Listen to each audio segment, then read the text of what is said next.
अस्सलाम वालेकुम, नमस्कार, सत श्री अकाल एंड गुड इवनिंग।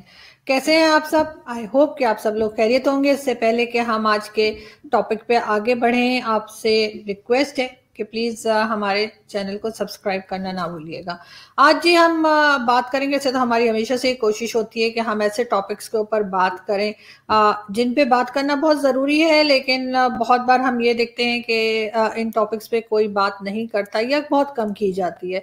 चाहे वो माइनॉरिटी की बात हो, चाहे वो बलूचिस्तान की बात हो, टेररिज्म पे बात हो, या चाइनीज मुस्लिम्स की या उइगर मुस्लिम्स की बात हो। लेकिन खैर हम कोशिश करेंगे कि हम बात करते रहें। शायद कभी कोई सुन ले और इन चीज़ों के ऊपर भी पाकिस्तान काम करे, और ताकि FATF की लिस्ट से भी निकला जा सके, और वैसे भी जो तरह तरह की एलिगेशंस लगती हैं पाकिस्तान के ऊपर उसको रोका जा सके। क्योंकि जब तक आपके ऊपर जो गलत काम आपके यहाँ हो रहे हैं जिसे आप एक्सेप्ट करने को तैयार ही नहीं हैं, जब तक आप उन चीज़ों को मानेंगे नहीं, उन चीज़ों को ठीक करेंगे नहीं, तब तक आप पाकिस्तान को किसी भी किस्म की तरक्की या प्रोग्रेस की तरफ नहीं ले जा सकते। और इन सब चीज़ों के ऊपर हम बात करते रहेंगे, चाहे वो एजुकेशन हो या कुछ भी, कोई सा भी टॉपिक हो। एनीवे, आज हम बात करेंगे जी बलूचिस्तान की। बलूचिस्तान आप सब जानते ही हैं कि पाकिस्तान का एक प्रोविंस है, और हमेशा से बड़ा ही सेंसिटिव रहा है बलूचिस्तान का इशू। क्योंकि जो कुछ भी होता है उसको हम मानने को तैयार नहीं है, और हम कहते हैं कि जी इंडिया ने ये कर दिया, और इंडिया ने अपने जासूस भेज दिए, और वो जासूस अब हम वापस भी करने वाले हैं। आपको पता ही है कि कुलभूषण जो है उसको अपील करने की जो है वो परमिशन मिल गई है और बिल पास हो चुका है। लेकिन खैर वो चीज़ कहाँ तक ठीक है और कहाँ तक ठीक नहीं है, ये एक अलग ही डिबेट है। मगर आज हम बात करेंगे बलूचिस्तान की, और बलूचिस्तान में मिसिंग पर्सन्स की। बलूचिस्तान में आप सब जानते ही हैं कि ये मैं आपको कुछ पिक्चर्स भी दिखा रही हूँ।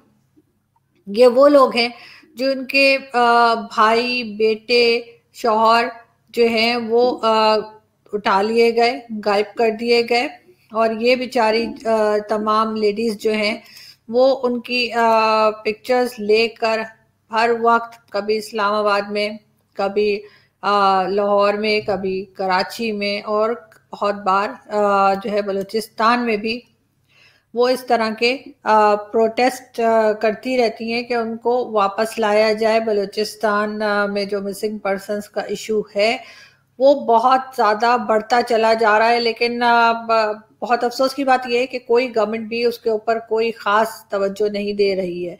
बलूचिस्तान के जो चीफ मिनिस्टर साहब हैं उन्होंने बलूचिस्तान का क्या हाल कर रखा है उसके लिए भी मैं आपको एक पिक्चर दिखा देती हूँ।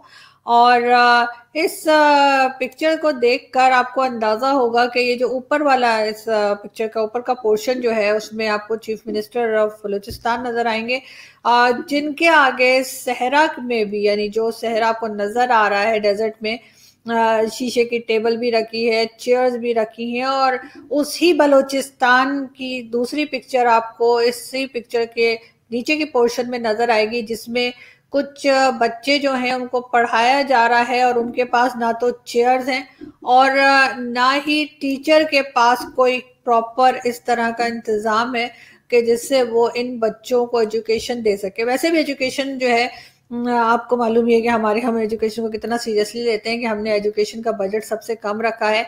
और वैसे तो हमें उस बजट की भी ज़रूरत नहीं है। जैसे मैंने पहले भी कहा था कि यहाँ पे हमें सिर्फ पाकिस्तान स्टडीज़ ही पढ़ानी होती है, और वो भी हमारी अपनी मर्जी की पाकिस्तान स्टडीज़ हम पढ़ाते हैं, तो बिल्कुल उससे हमें कोई फ़र्क पड़ता नहीं है। तो बलूचिस्तान जो है वो बेचारा सबसे हमारे यहाँ उस तरह का प्रोविंस है जिसको जिसको हम बिल्कुल कोई किस्म की हम उसे तवज्जो नहीं देते, किसी किस्म की हमारे लिए वो कोई मायने नहीं रखता। बस सिर्फ और सिर्फ हमें वो इसीलिए चाहिए क्योंकि हमने वहां पर सी पैक बनाना है। वहां के लोग जो हैं बलूचिस्तान के, उनके पास साफ पीने का पानी नहीं है। एक होटल इन्होंने बना दिया है बहुत बड़ा सा, पीसी, लेकिन वहां पे भी अगर कोई जाए तो आप देख सकेंगे कि वहां पर भी पानी नहीं है उनके पास पीने के लिए। दूर दराज के इलाकों से पानी लेकर आते हैं वहां के रहने वाले लोग। उनकी हालत बहुत खराब है, जॉब्स उनके पास नहीं है, खाने को उनके पास नहीं है, और सबसे बड़ा प्रॉब्लम मिसिंग पर्सन्स का। उस इलाके में ये कहते हैं कि जी पता नहीं कौन ले गया उठा के, पता नहीं क्या हो गया।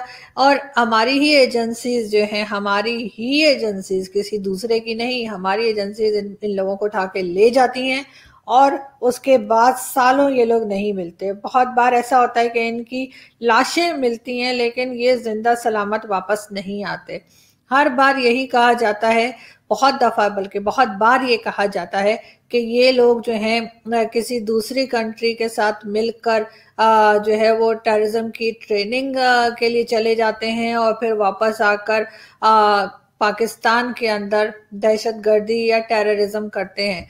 तो मेरा सिर्फ ये कहना है कि पाकिस्तान ने तो खुद ही सारे जिहादी तैयार किए हैं, पाकिस्तान ने तो खुद बहुत से जिहादी तैयार करके दूसरी कंट्रीज में भेजे हैं, और जिसको हम बहुत खुशी से बहुत चौड़े होकर कहते हैं कि जी हमने तो दहशतगर्दी की जंग जीती है और हमने तो जी वॉर ऑफ टेरर का हम हिस्सा रहे हैं। तो ऐसी कंट्री के लोग जिन्होंने खुद दहशतगर्द बनाए हों, जिन्होंने खुद जिहादी बनाए हों दूसरी कंट्रीज में जाके मारने के लिए, मरने के लिए, फटने के लिए, उनके लोग जो है वो किसी दूसरे मुल्क में जाकर ये ट्रेनिंग क्यों लेंगे? और फिर ट्रेनिंग लेकर ये चले कहाँ जाते हैं, ये वापस क्यों नहीं आते? खैर ये भी एक फजूल किस्म का एक्सक्यूज है जो हमारी गवर्नमेंट दिया करती है, जबकि सभी लोग जानते हैं कि बलूचिस्तान में जहाँ पे जगह जगह कदम कदम पे पुलिस चौकी है। आप अगर बलूचिस्तान कभी जाएं, और जो लोग जा चुके हैं उन्होंने बताया है कि हर कदम पे जो है वहाँ पे पुलिस चौकी मौजूद है। और उस इलाके में आप समझते हैं कि कोई बाहर से आ जाएगा और वो सब कुछ करके और इन लोगों को उठा के ले जाएगा। मतलब ये तो वही वो अमिताभ की मूवी वाला सीन हो गया ना, वो थी नटवर लाल, मिस्टर नटवर लाल, उसमें वो अमजद खान उठा उठा के ले जाते थे अपने कोयले की कान में काम करवाने के लिए। नहीं, हीरो की थी शायद, कोयले की नहीं थी, वो तो काला पत्थर में थी। हाँ, तो सॉरी, तो वो वही लगता है कि उस जो है हीरो के कान में काम करने के लिए इन लोगों को उठा के ले जाते हैं और फिर ये कहते थे हमें तो पता नहीं कौन ले गया। इतनी मासूम पाकिस्तान की हुकूमत और इतनी मासूम बलूचिस्तान की हुकूमत है कि उनको यही नहीं पता कि ये लोग कहाँ हैं, इन्हें कौन उठा के ले गया और क्यों उठा के ले गया और ये कब वापस आएंगे। मैंने अपने ही शो में जब जनरल अमजद शुएब साहब से ये बात पूछी थी कि मिसिंग पर्सन्स का इस तरह से इशू है पाकिस्तान में मुसलसल, स्पेशली बलूचिस्तान में, और उसको क्यों सॉल्व नहीं किया जा रहा, तो वो कह रहे थे हाँ जी ले जाते हैं और उसके बाद 2-4 साल के बाद जब पता लग जाता है कि ये मासूम है और इन लोगों ने कुछ नहीं किया, इनोसेंट साबित हो जाते हैं तो छोड़ देते हैं। मतलब उनके ख्याल से वो 2-4 साल कोई मायने ही नहीं रखते। उन लोगों से पूछिए जिनके घर के लोग गायब होते हैं, उन लोगों से पूछिए जिनको उठा लिया जाता है, जिन्हें डिसअपेयर किया जाता है और उसके बाद उनकी क्या हालत होती है। जाहिर है वहां पे बैठ के उनको पापा जॉन्स पिज्जा तो नहीं खिला रहे होंगे ना, उनको कुछ ना कुछ टॉर्चर ही किया जा रहा होगा अपनी बात मनवाने के लिए। और फिर शर्म नहीं आती जिस तरह से आपको मैंने ये पिक्चर्स दिखाई थी कि जिस तरह से ये लेडीज खड़ी हैं और ये अपना बैनर लेकर खड़ी हैं और अपने लोगों की पिक्चर्स लेकर खड़ी हैं। इस पे कोई भी थोड़ा सा भी अगर सेंसिटिव होगा, थोड़ा सी भी इंसानियत अगर किसी के अंदर होगी, ह्यूमैनिटी किसी के अंदर होगी, तो उसको जरूर अफसोस होगा, वो जरूर ना रो पड़ेगा। लेकिन हमारे लोग इतने जालिम हैं कि उनको इस बातों से कोई फर्क नहीं पड़ता। और ये चीज आज से नहीं, ये चीज सालों से चली आ रही है कि यही तरीका इन्होंने बनाया हुआ है कि बलूचिस्तान से लोगों को डिसअपेयर कर देने का। जो आवाज उठाएगा, जो एजेंसीज के खिलाफ बात करेगा, जो कोई सवाल करेगा, हमारे यहाँ सवाल करना मना है। अगर कोई सवाल उठाता है तो हमारी एजेंसीज उसी को उठा लेती हैं कि भाई तूने सवाल कैसे उठाया, चलो अब इसको भी उठा लो। तो जिस कंट्री में आपके सवाल उठाने पे आप ही को उठा लिया जाए, वो मुल्क कैसे प्रोग्रेस कर सकता है, ये बात कम से कम मेरी समझ से तो बाहर है। लेकिन फिर भी हम लोग बात करते रहेंगे, हम आवाज भी उठाते रहेंगे, हम सवाल भी उठाते रहेंगे। हम नहीं होंगे, हमारे जैसा कोई और होगा, लेकिन ये बात होती रहेगी। और इस चीज के ऊपर पाकिस्तान जब तक सीरियसली इस इशू को अपनी खत्म नहीं करता, सॉल्व नहीं करता, और इसी जमीन से, इसी बलूचिस्तान से, इसी पाकिस्तान से पैसे ले लेकर, चोरी कर करके, करप्शन कर करके, अगर आप लोग अपने बाहर दूसरी कंट्रीज में जाके आप लोग अपने आइलैंड खरीद रहे हैं, आप लोग पापा जॉन्स पिज्जा बना रहे हैं, आप लोग अपनी प्रॉपर्टीज खरीद रहे हैं, आपकी सारी फैमिलीज बाहर सेटल हो रही हैं, और यहाँ के लोगों को आपने सिर्फ और सिर्फ इंसल्ट करने के लिए रखा हुआ है, सिर्फ और सिर्फ तकलीफें उठाने के लिए रखा हुआ है, तो ऐसा नहीं चलेगा। लोग आवाज उठाएंगे, और आहिस्ता आहिस्ता ही सही, लेकिन इन लोगों की तकलीफें, इन लोगों की चीखें, इन लोगों की बद्दुआएं आप लोगों को लगेंगी। और साथ ही इंटरनेशनल कम्युनिटी कभी ना कभी इस तरफ भी देखेगी। हम थोड़ा सा आगे बढ़ते हैं और हम आपको दिखाते हैं कि जी हमारे एयर चीफ जो हैं, एयरफोर्स चीफ जो हैं, वो अपने गांव गए थे, उन्हें अपने किसी बुजुर्ग की कब्र पे जाना था फातिहा पढ़ने के लिए। तो वो ये आप देख रहे हैं कि ये हेलीकॉप्टर है, और इसमें से हमारे जो एयरफोर्स के जो चीफ हैं वो पहुंचे थे अपने गांव में। ये देखिए, ये भी पूरा उनके साथ जो टब्बर हम बोलते हैं ना, जिसको टब्बर को मुझे नहीं पता हिंदी में क्या कहते हैं, लेकिन खैर ये मतलब जो क्राउड आपको नजर आ रहा है इनके साथ, पूरा इनका जो लावा लश्कर लेके ये गए हैं। और रेड कारपेट आप देख रहे हैं कि किस तरह से पूरे में रेड कारपेट बिछा हुआ है इनकी गाड़ी तक। और इसका मतलब तो ये है कि ये वो लोग हैं जो अपनी जमीन पे पांव रखना भी पसंद नहीं करते। इन लोगों को ये भी नहीं पसंद कि इनकी जमीन जो है, जहाँ पे इनके जिसे कहना चाहिए बुजुर्ग इनके रहे हैं और जिनकी ऊपर ये फातिहा पढ़ने जा रहे हैं, उस जमीन पे ये पांव रखना पसंद नहीं कर रहे कि इनके लिए यहाँ से वहां तक रेड कारपेट बिछाया गया है। और ये वो लोग हैं जो दावा करते हैं इस जमीन की हिफाजत करने की, इस जमीन पे जान देने की। होना तो ये चाहिए था कि वो इस अपने हेलीकॉप्टर से उतरते और उसके बाद इस जमीन को चूमते कि जी मैं अपनी जमीन पर आया हूँ फातिहा पढ़ने या जो भी करने, और अपनी उस जमीन से प्यार दिखाते, अपनी उस जमीन से अपनी रिस्पेक्ट शो करते कि कितनी इनको उस जमीन से मोहब्बत है। लेकिन ये रेड कारपेट साफ बता रहा है कि ये तो इस जमीन पे पांव रखना पसंद नहीं करते। ये जमीन पे सिर्फ इसलिए हैं ताकि ये कमा सकें, पैसे बना सकें, और उसके बाद ये जाके सजदा ये करेंगे जाकर किसी और कंट्री में, किसी यूरोपियन कंट्री में, अमेरिका, कनाडा, किसी भी वेस्टर्न कंट्री में जाकर, वहां जाकर ये सजदा भी करेंगे और वहां जाकर ये शायद जमीन को चूमेंगे भी। लेकिन अपनी जमीन पे सजदा तो दूर की बात है, पांव रखना पसंद नहीं कर रहे। और ये सब आप लोग देख रहे हैं। इनका नाम भी मैं आपको बता दूं जी, air marshal Zaheer Babar, air marshal Zaheer Babar ये हैं। और हमारे जो है माशाल्लाह से एयरफोर्स चीफ हैं। और इनको आपने देखा कि ये हेलीकॉप्टर से उतरे और उसके बाद उन्होंने कहा नहीं जी नहीं, रेड कारपेट लगा। वैसे इनके लिए इतना बड़ा कारपेट लगा है, और इमरान खान साहब अमेरिका गए थे तो वो बाथरूम रख लिया था।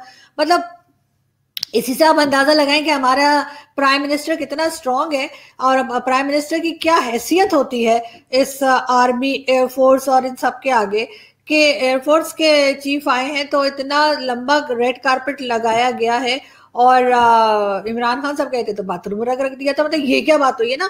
और आइंदा से खान साहब आप भी ना बड़ा वाला कारपेट लेके जाया करें ना।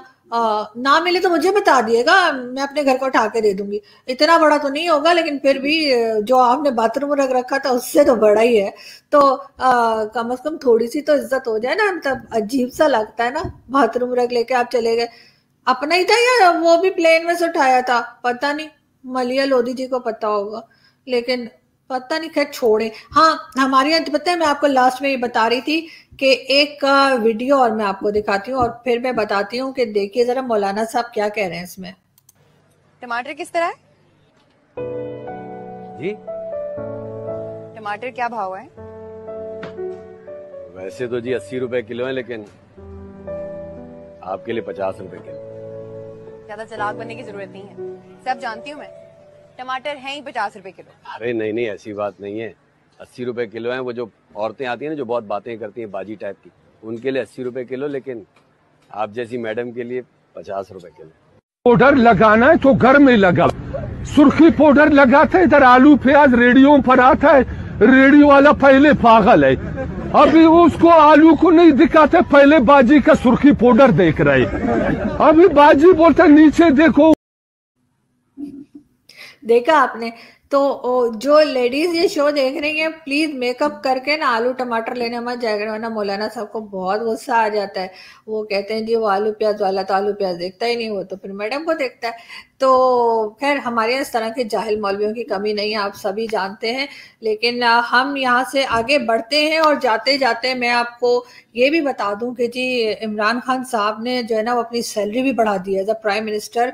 अब वो सैलरी भी अच्छी खासी तगड़ी लेने लगे हैं, और वो भी मैं आपको जो है फिगर बता देती हूँ। ये देखिए यहाँ पर जो है वो तकरीबन इमरान खान साहब की सैलरी लिखी हुई है, आप लोग अच्छे से देख लीजिए और फिर ये ना कहिएगा कि जी हमारे जो प्राइम मिनिस्टर है उनके पास पैसे नहीं है, कटोरा खान और ये वो कहते रहते हैं आप लोग, लेकिन ऐसी कोई बात नहीं है। और इमरान खान साहब को जो है अब आप जानते हैं कि 24,41,000 रुपीज पर मंथ मिलेंगे। इमरान खान साहब तो बड़ी आसानी से आईफोन ले सकते हैं ना। खैर मेरी गाड़ी तो आईफोन से आगे नहीं बढ़ती। खैर मैं यहाँ से चलती हूँ और आपसे मुलाकात होगी अगले वीडियो में। लेकिन उससे पहले मैं आपको एक चीज और दिखा दूं कि कुछ लोग एजुकेशन के इतने शौकीन है ना पाकिस्तान में कि वो हर हाल में पढ़ाई कर रहे होते हैं, जैसे कि ये साहब हैं। अब इनको देखिए कि इनको मतलब मगरमच्छ खाने के लिए आ गया है, लेकिन ये सोच रहे हैं कि मैं थोड़ी सी और पढ़ाई कर लूं। तो इस तरह के स्टूडेंट्स हमें चाहिए जिनको अगर कोई मगरमच्छ खाने भी आ जाए तब भी वो जो है, या कोई क्रोकोडाइल आ जाए या कोई भी एनाकोंडा बन क्या क्या, तो वो पढ़ाई करते रहें और एजुकेशन की तरफ जाते रहें। यहाँ से हम चलते हैं और आपसे मुलाकात होगी नेक्स्ट वीडियो में। अपना बहुत सारा ख्याल रखिएगा और हमारे चैनल को सब्सक्राइब करना ना भूलिएगा और हमारे चैनल को देखना भी ना भूलिएगा। हम कोशिश करेंगे आपके लिए अच्छी से अच्छी वीडियो लेकर आए। Thank you.